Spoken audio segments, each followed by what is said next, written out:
लातूरच्या मिनी मंत्रालयावर महायुतीचा झेंडा। लातूर जिल्हा परिषद अटीतटीच्या झालेल्या निवडणुकीत नाट्यमय घडामोडी होऊन काँग्रेसनं जास्त जागा जिंकूनही शेवटी महायुतीचाच झेंडा फडकला आहे। अध्यक्ष म्हणून भाजपाच्या देवणी तालुक्यातील वलांडे गटातून निवडून आलेल्या उषाताई संभाजी पाटील तर राष्ट्रवादी काँग्रेसचे चाकूर तालुक्यातील जानवं गटातील दयानंद सुरवसे यांच्या गळ्यात उपाध्यक्षपदाची माळ पडली आहे।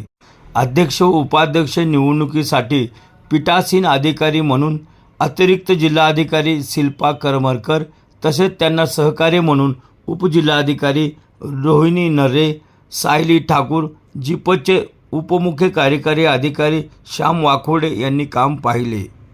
यावेळी महायुतीचे नेते नामदार बाबासाहेब पाटील, आमदार संभाजी पाटील निलंगेकर, आमदार संजय बनसोडे, आमदार अभिमन्यू पवार, आमदार रमेश अप्पा कराड, जिल्हा अध्यक्ष बसवराज पाटील, प्रदेश उपाध्यक्षा डॉक्टर अर्चनाताई पाटील चाकूरकर यांच्यासह हजारोच्या संख्येने भाजपाचे कार्यकर्ते उपस्थित होते।